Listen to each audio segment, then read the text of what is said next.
Hello and welcome to BYJU'S Exam Prep IAS. Before we start with our today's analysis, a gentle reminder with respect to Target Prelims 2022. As part of this initiative, tomorrow's session would be conducted by Mukesh Shah and the subject for discussion would be Environment and Ecology. Please do tune in from 7:30 to 9:30 p.m.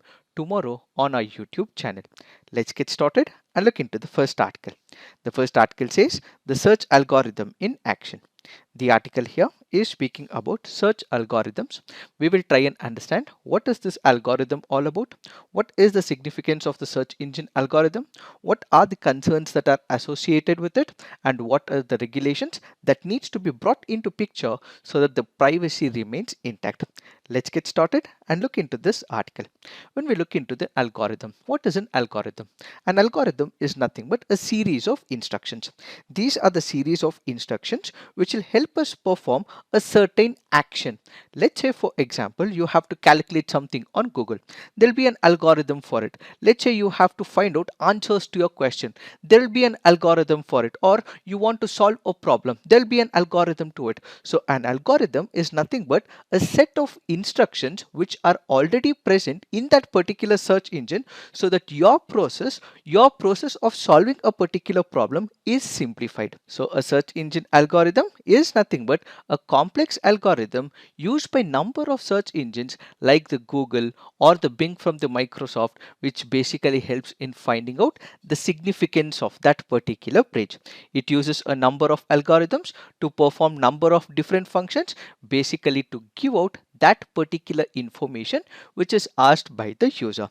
Search engines usually collect significant amount of data, and this particular data is used to identify whether that particular website is a spam or a relevant website. Let's say for example you are looking for the UPSC syllabus. There might be number of websites which give out the UPSC syllabus, but what is right will be decided by Google search engine algorithm, and what is spam will also be decided by the Google search engine algorithm. So the minute you give UPSC syllabus in the search tab of Google or in Bing or in any other search engine, what will it do? It will check for relevant information and ultimately will figure out what is the right website that it has to showcase to you, what are the spam websites which it should be completely eliminated. So on the basis of this ranking, some of the legitimate websites is showcased to you and some of the spam websites are thrown out of the showcase window. So what would happen? The search algorithms consider several factors including the words and expression of a user's query, relevance and usability of pages, expertise of the sources, and the user's location and settings. So this basically means the minute you give a particular question in the search engine, what all will it try to do? You would have asked a particular question. These words will be taken up by the search engine.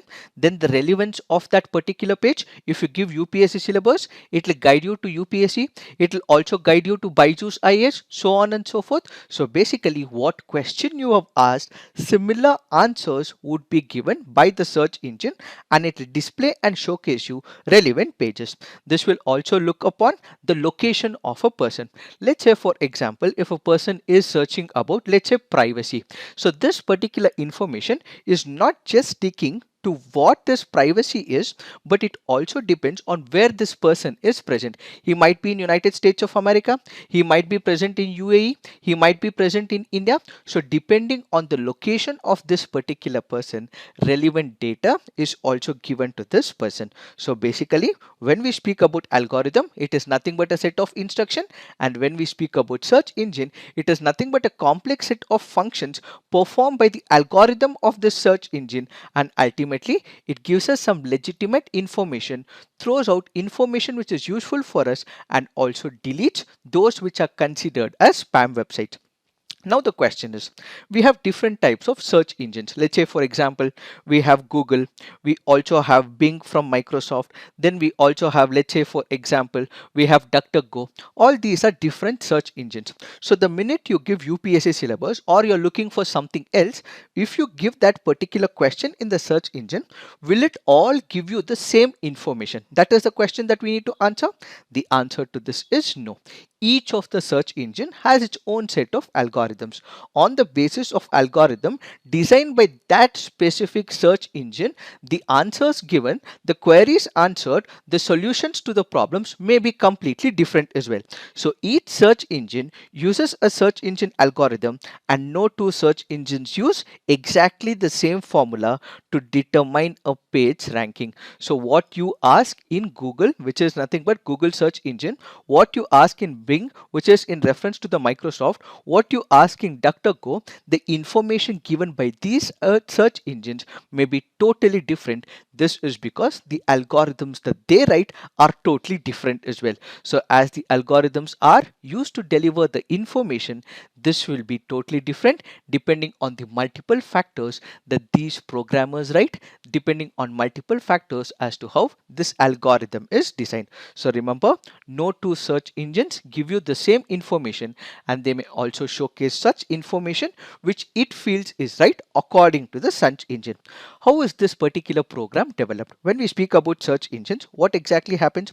How does this algorithm work? Algorithms are often built using historical data and for specific functions. Once they are developed, they go through frequent updates from the companies to enhance the quality of search engine results presented to the users. So this is not static. What happens? It is a dynamic data. So whenever there is a particular question asked by the user, you cannot always have a static algorithm. It has to keep changing with changing times as well. Yesterday, whatever information is present might get updated tomorrow as well. So in that particular case, what should the search engines do? What should the algorithms do? These algorithms will have to constantly boost their patterns as well. So in this particular backdrop, we have Google, which has also developed search algorithms, keeps it updating every constantly with major updates like Panda, Penguin, Hummingbird, rank brain, so on and so forth. They cannot completely be reliant on one particular source code or an algorithm, but this keeps updating, this keeps changing. So whatever the search engine does, its algorithms gets updated over a period of time as well. So who is the market leader when it comes to the searches? It happens to be Google. As much as 61.4% of all the core queries in United States of America happens to be running on Google. Followed by this, we have Microsoft and many other search engines as well. So remember, Google happens to be the top one when it comes to the search engine. What is the significance of the algorithm or the search engine? What we are living is in the internet era. Most of us would be able to write articles. We would be able to publish our own articles as well. So what the internet has is large number of people throwing information, but what the search engine has to do, it has to optimize the data. It has to get what is relevant for that particular user and give this information on the top of the priority. So with the quantity of information available on the internet growing steadily, search algorithms are becoming increasingly complex themselves. Why? Because these algorithms play a crucial role for search engines as they process millions of web searches every single day. So what do? They provide relevant information of some high quality, deleting the spam websites, and ultimately they provide what is relevant for the user. This happens to be the most significant factor when it comes to the algorithms with respect to the search engines. But this does not mean everything is good with search engines and its algorithms. There are associated concerns as well. What are these concerns and issues associated with them? They are not only tracking us, but they are also tracking which websites we visit. What do we mean by it? Let's assume for a moment you want to gift your friend a t-shirt, or you want to gift your friend one of the jackets because it's his or her birthday. So what do? You go on the Google and you ask for the t-shirt, and search engine will provide you all the relevant data and the websites which offer you the t-shirts as well as the jackets. But next time you go to Indian Express, Google is also tracking you. You want to read some article in Indian Express, it is throwing you ads with respect to the t-shirts as well as jackets. So it is constantly monitoring you. This means even if you don't want that particular product, you are being showcased that particular product. That is because someone is watching you constantly. this means it raises the issue of privacy, and this also has other interlinked concerns as well. So according to the Council of Europe study, the use of data from profiles, including those established on the basis of search algorithms, are such that they're penetrating deep into your personal life and thereby violating the privacy of that particular person. What are the other concerns? The other concerns are that these search engines might have also tied up with other companies as well. Let's say, for example, there is one of the search engines X. This search engine has tied up with a company Y. So whenever you go for a search, let's say for a t-shirt or for a jacket, this particular search engine X will always showcase the products of companies Y. There are many other companies. These companies are also legitimate as well. But what do these search engines do? Maybe they would have tied up with this company Y, and each time you ask for a particular product, it will only showcase the product of this particular company Y. So this basically means the rights of other set of business holders are getting violated, and at the same time you do not have the time to check the third or the fourth page. Usually go about shopping with the first page that is showcased by that particular search engine. So what are you trying to do? You would be buying a particular product from this particular website Y, which also means the price maybe would be comparatively on a higher end, and the consumer of this particular product or the customer may also face loss as well. So these are some of the concerns. One major concern is the privacy, and another major concern is this particular product company might have tied up with this particular search engine, and this search engine will only showcase products from that particular company, ultimately violating the rights of some other business holders. These are some of the concerns associated with these algorithms as well as the search engines. In order to bring an end to it, what we require is the regulators. These regulators will have to scrutinize the search engines, and ultimately, if need be, they have to be penalized as well. One such example that we have is in the form of European Commission, which has fined Google about 2.42 billion euros for abusing its market dominance as a search engine by giving an illegal advantage to another Google product, which is what we just discussed. Because there is another product, there can be favoritism and there can be partisanship as well. In that particular case, some of the other products suffer. In fact, we also have United Kingdom's digital watchdog, which is also keeping a closer look at all these algorithms, and it has also said that it is constantly monitoring, and in case some of these issues associated with privacy and also with favoritism continues, they may also impose penal provisions as well. It is this that we have to understand in reference to this article. Now let's look into the next article.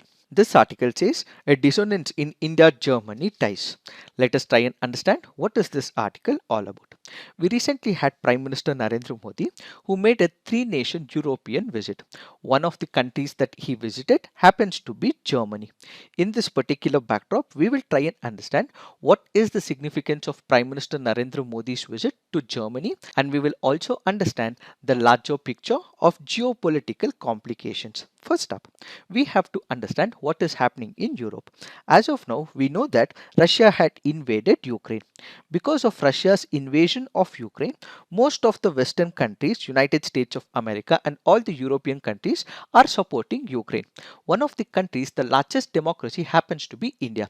These countries, the United States of America as well as these Western powers, wanted India to criticize Russia. Why? Because these are Western countries are democratic in nature. India happens to be a democratic country.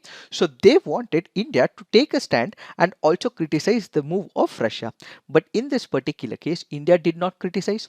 India took a stand and in fact backed out of the voting as well. So United States of America and the European nations have applied sanctions on Moscow and provided military aid to Ukraine, but India has avoided condemning Moscow. So the Western powers and United States of America feel that India should have taken a stand, but India has not taken a stand against Russia. This, to a minimal extent, might have had some friction, disturbing relationship between India and the Western powers as well as the United States of America. This is one thought. But now the question is, why did India support Russia, and why is that it went against Ukraine? India did not go against Ukraine, but some of them perceive that India is against against Ukraine. Why is it supporting Russia? That is because India is not condemning Russia and supporting Russia. That is because it is importing a lot of cheap crude from Russia, and at the same time we also have a lot of defense deals with Russia as well. And in case there is a conflict with China, it is Russia which may stand by us, and it is Russia which also provides us defense equipment. Keeping its own interests, India has not condemned Russia. It is not against Ukraine, it is not against Western powers, it is just that India has to take care of its own interest, which is why it did not condemn the aggression of Russia against Ukraine. Now, what is that we have to understand? Because of this move of India, it might have hurt certain sentiments in Europe. As of now, as we just discussed, we have United States of America and many countries in Europe have condemned the aggression of Russia, but India has not done so. So this article currently goes on to say that we may have to take up nuanced approach towards Europe. Why is that we have to take nuanced approach? That is because one, when it comes to India, we have the assertive China. We have multiple issues with China. China happens to be an aggressive partner in the border areas of India. In the near future, yes, Russia will stand by us, but at the same time, Russia also has to stand by China as well. And if India needs a partner which does not stand with China, only stands with India, what we require is the Western powers supported by the European nations. So India requires European powers, India requires United States of America. So India should have a nuanced approach towards Europe. And one of the major countries when it comes to Europe happens to be Germany. So in order to make sure that we are able to manage all these European powers, and at the same time the most important country of Europe, Germany, we have the Prime Minister of India who went about visiting Germany and many other countries in Europe. Why? That is because we have been supporting Russia. This should not harm our bilateral relationship with many of these countries and the European countries. In order to smoothen this relationship, in order to tell them why we are actually not going about criticizing Russia, we have the Prime Minister Narendra Modi who has made his visit to Germany. This is to settle in case they have any negative image about India. This has to be settled, which is why we have the Prime Minister Narendra Modi who has gone up to Germany. So Mr. Modi's visit took place during the term of Germany Chancellor Olaf Scholz. Prior to Mr. Modi's visit, the Chancellor had visited Japan in his first visit to Asia. Why was this visit important? That is because this is construed as a sign of Germany reaching out to other Asian powers and building on democratic alliances as an outcome of its Indo-Pacific guidelines. What does this imply? It means that Germany is getting closer to Japan. Japan is wanting to get closer to Germany, and Germany and India have the close relationship, and India and Japan have close relationship. What is common among all these countries? The common thing among all these countries are they are democratic in nature. Also remember, Japan also has issues with China.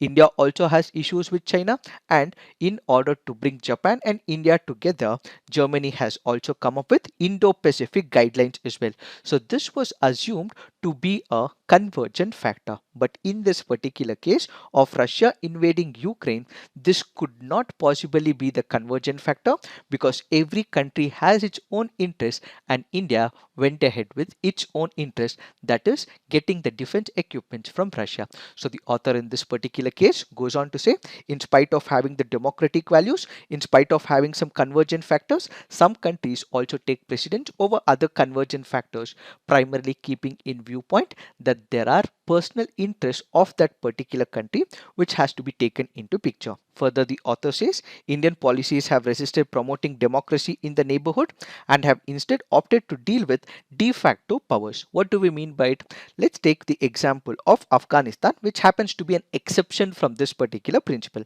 In Afghanistan, what is happening? We have the Taliban, which is controlling and ruling the country. Only as an exception in Afghanistan, India wanted a government.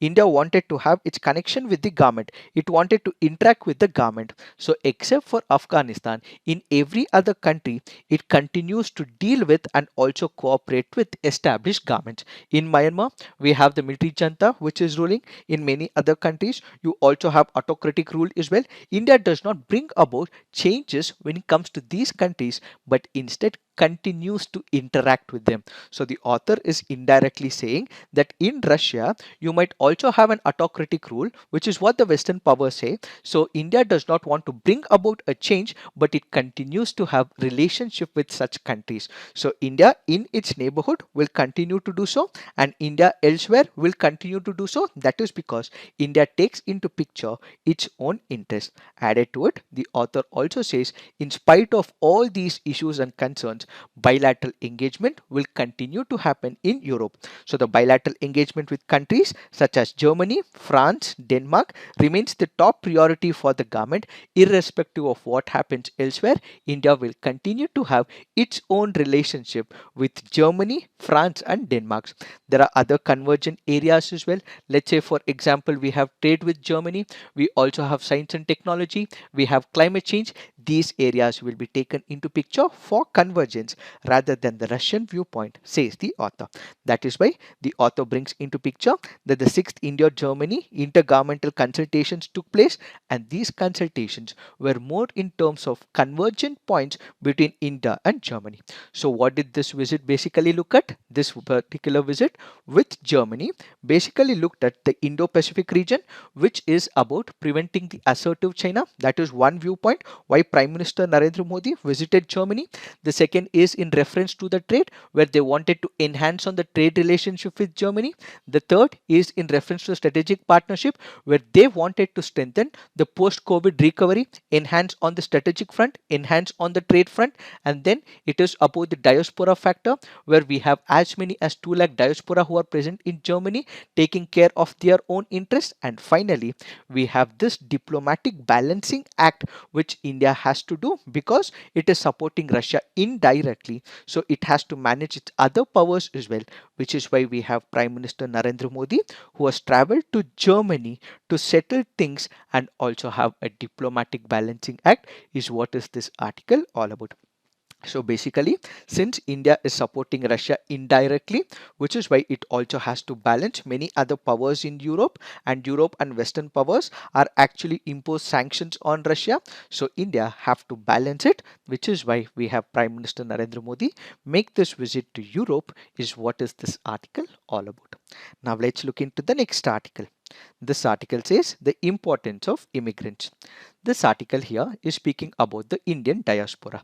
When we speak about India and Indian diaspora who are living in multiple other countries, we are happy to say that whenever there are people who occupy important seats like the CEO of Google or CEO of Microsoft or Adobe, so on and so forth, we take pride in such people. So it is not only these executives, the chief executive officers who are present in major countries, but there are many other people, the Indian diaspora, who also contribute to India as well. We have as many as 13.4 million non-resident Indians worldwide. About 64% live in the Gulf Cooperation Council, the highest being in United Arab Emirates, followed by Saudi Arabia and Kuwait. And about 90% of these Indian migrants who live in GCC countries are low semi-skilled workers. So it is not just about skilled labor, it is not just about these executives who hold the decorated positions, but it is also about low and semi-skilled workers as well. And when it comes to Indian diaspora, they are present in United States of America, United Kingdom, Australia, Canada, so on and so forth. So we have to take a larger picture of these people contributions to India. When we speak about these people contribution, what do? They help in increasing the cultural social milieu. What do you mean by it? Let's say, for example, a person from India is going to United States of America, or he is going to United Kingdom, or he is going to GCC. He also contributes and indirectly also takes the Indian culture to that particular society. He introduces Indian cuisine there. He introduces Indian Bollywood, Tollywood, or any other regional movies into that particular region. So what does he do indirectly? He also increases the soft power of India. So when a person travels from India to another country, this person also takes the culture with him, and this also influences the soft power of India in that particular country. Added to it, they also work in that particular country. So whenever they also work in that country, what do? They get salaries as well. These salaries that they get are also remitted back to India. So about 2.5 million workers from India move to different parts of the world, and according to a report by the National Statistical Office, urban and rural households receiving remittances, both international and domestic, have approximately 23% and 8% better financial capacity respectively than non-remittance receiving households. So the ones who receive the remittance from their foreign brothers and sisters and in fact spouse are at a much better economic advantage than those who do not receive it. So what do we understand from this? That we know for the fact that when these remittances are sent to India, this will be very good for the people economically.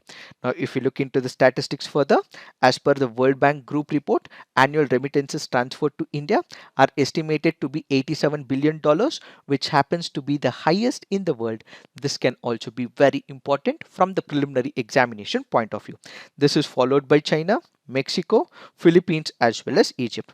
In 2021, remittances transferred to India had seen an increase of 4.6% compared to 2020.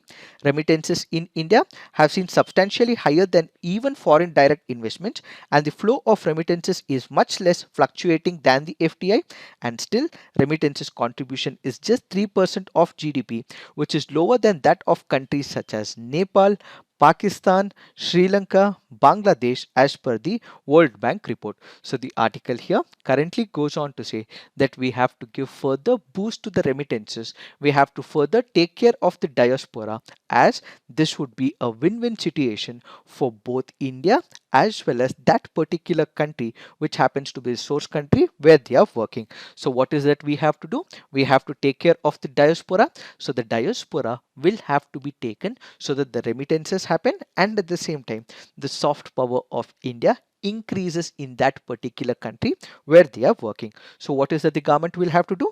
The safety and well-being of the migrant workers will have to be taken into picture. That has to be the top priority of the government. They have to be constantly interacting with it. The embassies will have to interact with the migrant workers, and ultimately in case they have any of the grievances, the same will have to be taken up by the government of India. In tune with this, we have an integrated grievance readdressal portal called as Madad, which was launched by the government of India in 2015. Added to it, when we speak about formal employees, these are the employees who will be working for an organized company. Let's say, for example, if Indian people are going to work in USA with respect to Facebook or Google, this is the formal economy. But there are people who would be working in informal sector. So reducing informal or undocumented migration and formalizing all remittances is the need of the hour for the government. These recruitment agencies which recruit these informal workers will also have to be regulated as well. So these are some of the measures which the government may have to take up so that these people do not face the issue of concerns in those countries where they would be working. In line with this, what we have is the government of India which has come up with what is called as the immigration bill in 2021. What does it do? It aims to integrate immigration management and streamline the welfare of the immigrant workers. It proposes to modify the system of immigration check required category of workers applying for about 18 notified countries. And in this particular bill, they have also proposed the Immigration Management Authority, which will also be overarching authority to provide policy guidelines. Why did the government of India come up with such a bill? That is because when you look into the issues that have been surfacing in multiple countries, what exactly happened? There were people who were recruited from India by some of the so-called agencies. They were ultimately landed up in that particular country, and they faced a lot of issues as well. There was deception, there was retention of the passports, they were underpaid, they were not paid sometimes, and in fact they were also living in poor living conditions with discrimination, ill treatment in number of Gulf countries. Why? Because these were not being regulated. Added to it, there were large number of people who also had heart attacks, they had respiratory failures, and they had unexplained reasons as to why they were retained in that particular country. In order to address all these issues, the government of India did come up with the immigration bill. So this immigration bill has number of provisions as we just discussed, and added to it, it also focuses on registration of the immigrants, skill upgradation and training, pre-departure orientation, to protect the interests of the workers. So going forward, it is not just about formal sector employees, it is not just about taking pride in the executives that are at the helm of the affairs, but it is also about taking care of the semi-skilled and unskilled workers, is what is this article all about. Now let's look into the next article. This article says powering up after the power crisis shock. The article here is speaking about the power crisis in India. An elaborate analysis for the same has been discussed on 24th of April 2022. Kindly look into it. We have discussed about the coal crisis, the power crisis, the reasons behind it, all have been discussed on 24th of April. So kindly look into it. What are we going to discuss? We will try and understand what are some of the issues and concerns, how we can overcome this particular issue. Under the Electricity Act, we know for the fact that it is the responsibility of the distribution licensee or the distribution companies to provide reliable quality and round the clock electricity to all the consumers to meet the full demand with respect to the electricity. And these discoms also work under the oversight of State Electricity Regulation Commission. So going forward, what are the issues? When we speak about issues in the electricity, what exactly happens? We have the generating units, then we also have the discoms. The discoms have to supply electricity to the customers, but it is the generating units which has to generate the electricity. This generating units might not have the coal, they might not also have other resources as well. So this should be ultimately taken care. The supply chain will be looked into constantly, and if need be, relevant information about the demand and supply will have to be taken by the discoms and the generating units, and the same will have to be supplied to the government, so that inherent problems in the system will have to be taken care, is the first major issue. Apart from this, discoms have been making and updating their demand growth projections. State regulatory commissions have been demanding these and scrutinizing them transparently, which means in case there are demands made by the discoms with respect to the demand and supply, the same is given to the state regulatory commissions, and these state regulatory commissions will have to speak to the generating units, and if there is any crunch, the same will have to be taken up by these associations. Further, they have to ensure reliable supply to meet unanticipated peaks. What do we mean by it? In summer, we know for the fact that there'll be running ACs. We will also have fans and other equipment which will be running. So during this unanticipated peak, they should also anticipate it. They should also in advance procure the coal or any other resources so that we do not have any crunch, says this article. Followed by this, a separate peaking power procurement context will also have to be taken up. Then there is absence of meaningful political discussion on the relative benefits from the subsidy. There are many state governments which are offering free electricity. There are many state governments which are also providing subsidies as well.